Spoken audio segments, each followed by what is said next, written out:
तिला 12 वर्षापासून दबाव आमचं माझं पती वारल्या मुलीची आई करोनामध्ये वारल्यामुळे ह्या लोकांनी फायदा घेतला. 12 वर्षापासून तिला धमकी देत आले. त्या दबावाखाली ती आज आमच्याकडे पाहत सुद्धा नाही. ती दबावाखालीच आहे आणि ते त्यांच्याकडे जर मुलगी गेली तर आम्ही इथंच आत्महत्या करणार आहे. त्यांच्याकडे मुलगी गेलीच नाही पाहिजे ना. आम्हाला कुणाचं सहकार्य सुद्धा पोलिसांचं नाही, कुठल्या मंत्र्याचं नाही, कुणाचं सहकार्य नाही, काय नाही. त्याच्यामुळे आम्ही इथंच आत्महत्या करणार आहे. पोलीस आता काय सांगताय? तुम्ही समोर भेटल्या तुमच्या मुलीला, कोर्टात नेणार, कोर्टात चला. मुलीशी काय बोलणं झालं? काय नक्की म्हणते ती? काय झालं होतं? ती फक्त यायचं नाही म्हणते. कुठे यायचं नाही? आईसोबत. का म्हणजे आतापर्यंत जे तुम्ही तक्रार दिलेली आहे त्यानुसार पोलिसांनी तक्रार घेतली, मिरची पावडर टाकली, हे सगळं झालं, पण ती सांगते ती असं काही झालंच नाही.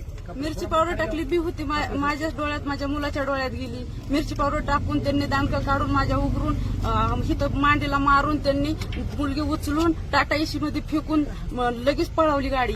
मिरची टाकल्यामुळे मला काहीच प्रयत्न करता आला नाही. नुसती मी ओरडत राहिली. तिथं कुणी सुद्धा आलं नाही, कुणी नव्हतंच ना तिथं त्यावेळेस. म्हणजे मुलीने प्रतिज्ञापत्रात असं म्हटलं की तुम्ही दिलेली कामगिरी खोटी आहे. मी त्या तक्रारीवर 12 वर्षाच्या मुलीला दबावाखाली आणल्यानंतर 12 वर्षापासून जी मुलगी दबावाखाली या, तिला उपायच काय नाही. तिचा भाऊ लहान असल्यामुळे तिच्यावर दबाव आणला होती ना, तेव्हापासून दबाव ब्लॅकमेल करते ती. दबावाखाली बोलती या. मुलीने जे प्रतिज्ञापत्र सादर केलं त्याच्यामध्ये तिने असं म्हटलंय की तुम्ही जी तक्रार दिली ही तक्रार खोटी आहे, याच्यामध्ये काही नाही, सत्य नाही. तक्रार खोटी आहे तिची, ती दबावाखालीच आहे अजून पण.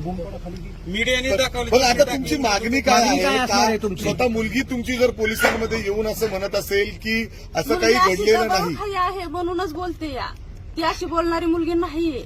बर, दबावाखाली आहे. त्यांनी गैरफायदा घेतला आमच्या घरात गडी माणूस नसल्यामुळे. कुणाचा दबाव आहे? कुणाचा दबाव?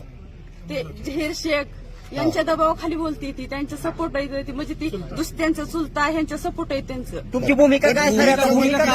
मुलीशी काय बोलणं झालं? एवढ्या वर्ष आम्ही एकत्र राहतोय लहानपणापासून. तिने त्याच्यामध्ये अनेक गोष्टींची कबुली सुद्धा दिलेली आहे, म्हणजे तुमच्या मुलीने.